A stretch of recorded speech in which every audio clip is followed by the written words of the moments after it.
पिछले पार्ट में हमने दैविक राजा के बारे में पढ़ा कि किस प्रकार राजा जो है वो अपनी तुलना देवता के समान कर रहा है, जिसमें हमने एक तो समुद्रगुप्त के बारे में पढ़ा था, प्रयाग प्रशस्ति में जो हरिशरण ने लिखी थी, और कुछ हमने और बातें की थी।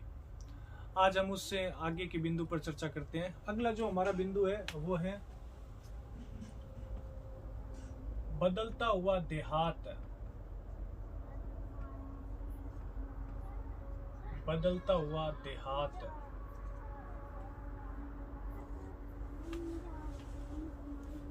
समाज बदल रहा है। इसमें 4 बिंदुओं का हम अध्ययन करेंगे कि किन बिंदुओं से हमें पता चल रहा है कि समाज में बदलाव आ रहा है। देहात मतलब उस समय का जो समाज है, उस समय का जो राज्य है वो चेंज हो रहा है, और इसमें क्या क्या बदलाव आ रहे हैं। तो पहला जो बदलाव आ रहा है वो आ रहा है राजा की छवि में बदलाव आ रहा है, यानी जनता के मन में राज्य के प्रति क्या परिवर्तन हो रहे हैं वो बातें। और दूसरा जो बदलाव है वो बदलाव है उपज बढ़ाने के तरीके। इसका मतलब ये है कि कृषि क्षेत्र में विकास हो रहा है, एक तो ये परिवर्तन हो रहा है। तीसरी जो बात है वो है ग्रामीण समाज में विभिन्नताएं, अर्थात वर्ग। ग्रामीण समाज में भिन्न भिन्न प्रकार के वर्ग मिल रहे हैं। और चौथी जो बात है वो है भूमिदान। भूमिदान के बारे में पता चल रहा है कि राजा या प्रतिभाशाली व्यक्ति भूमिदान करते थे। बदलता हुआ देहांत में इन 4 बिंदुओं के ऊपर हम बात करेंगे। राजा की छवि, बदलते हुए देहांत में हम इन बिंदुओं के ऊपर बात करते हैं, एक एक करके इनके बारे में देखते हैं। सबसे पहला जो बिंदु है वो है राजा की छवि। राजा की छवि में परिवर्तन हो रहा है। समाज में राजा की छवि बदल रही है।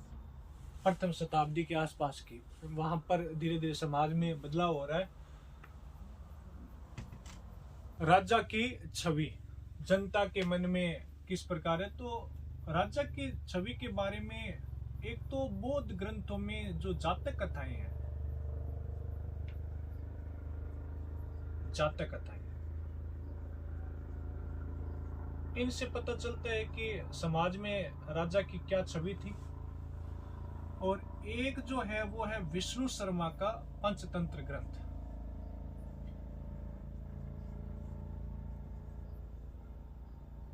विष्णु शर्मा का पंचतंत्र का जो ग्रंथ है, या पंचतंत्र की जो कहानियां हैं, उन कहानियों से भी पता चलता है कि समाज में राजा की क्या स्थिति थी, या राजा की जो छवि थी वो जनता के मन में क्या थी।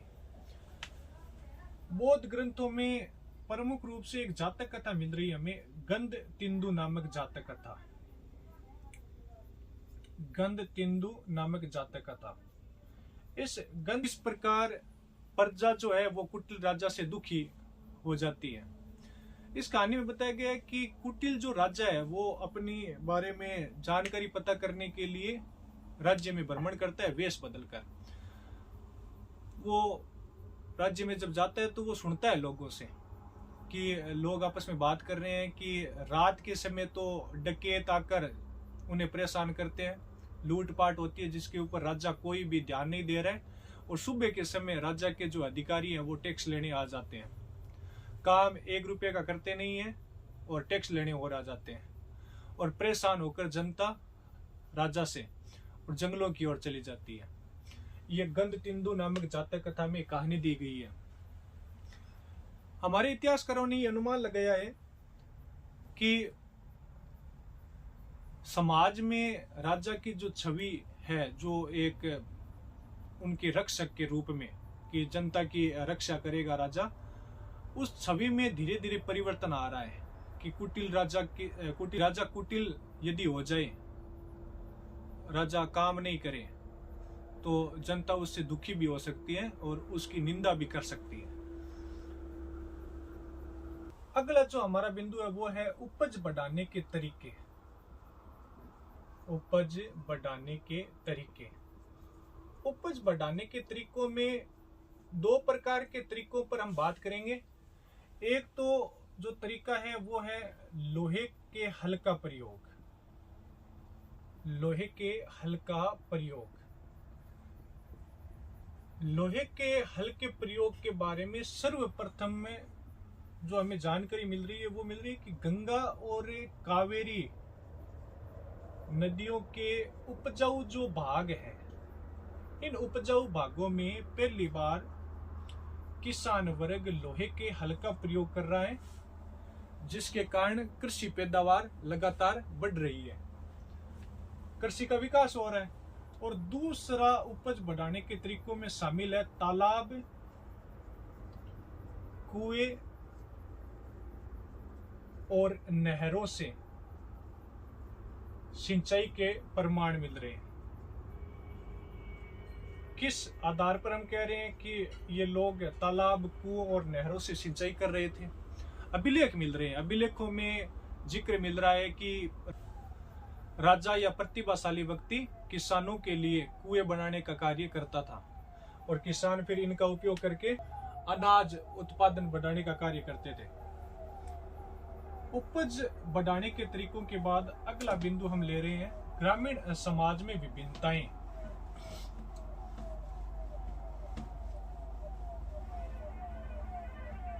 ग्रामीण समाज में विभिन्नताएं। समाज के दो भाग मिल रहे हैं। एक भाग तो मिल रहा है गृहपति वर्ग का समाज, गृहपति वर्ग का समाज, और एक जो समाज मिल रहा है वो मिल रहा है बड़े जमींदार, बड़े जमींदार का वर्ग हमें मिल रहा है, या बड़े जमींदार का समाज मिल रहा है। गृहपति वर्ग में कौन कौन आएंगे? तो इसमें भूमिहीन किसान, भूमिहीन किसान व छोटे व्यापारी, ये इसमें आ जाएंगे, छोटे व्यापारी वगैरह। और बड़े जमींदारों में प्रतिभाशाली व्यक्ति जिनके पास राजा की जमीन हुआ करती थी और ये लोग फिर इन किसानों को खेती करने के लिए जमीन वगैरह देते थे। तो समाज दो भागों में बंटा हुआ है। इसमें एक भाग तो है प्रतिभाशाली और एक भाग अगर बात करें तो भूमिहीन किसानों का है। इसके अलावा ग्रामीण समाज में हम बात करें तो तमिल जो संगम साहित्य है,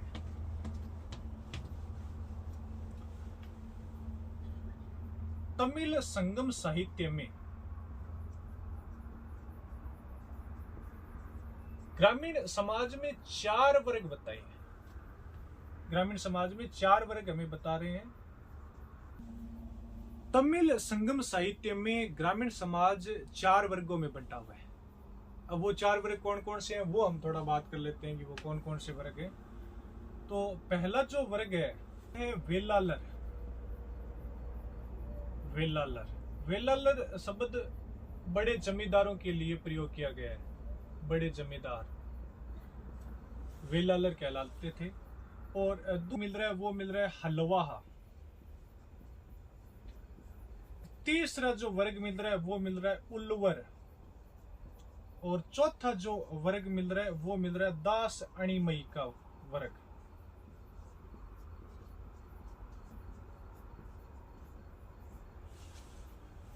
पहले में तो बड़े जमींदार आ जाएंगे और दूसरा जो हलवा है इसमें किसान वर्ग आ जाएगा और तीसरा जो उल्वर वर्ग है इसमें व्यापारी वगैरह आ जाएंगे और चौथा जो दास अणिमयी वर्ग है इसमें सेवक वगैरह आ जाएंगे, दास वगैरह जो इनकी सेवा करने का कार्य करते हैं।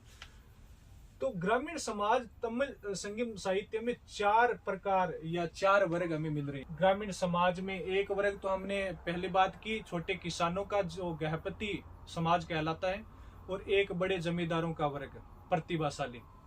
और एक तमिल संगम साहित्य में हमने बात कर ली कि ग्रामीण समाज लगभग 4 वर्गों में बंटा हुआ है। अब अगला जो बिंदु है हमारा वो है भूमिदान।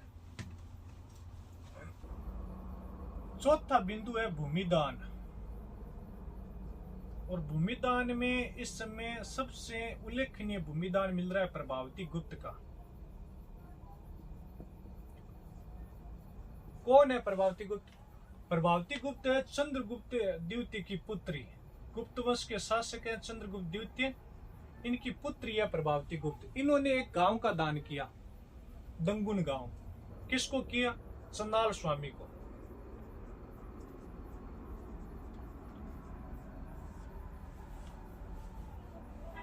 इस दंगुन गांव की जानकारी हमें एक अभिलेख से मिल रही है, जिस अभिलेख को लिखा है चक्रदास ने।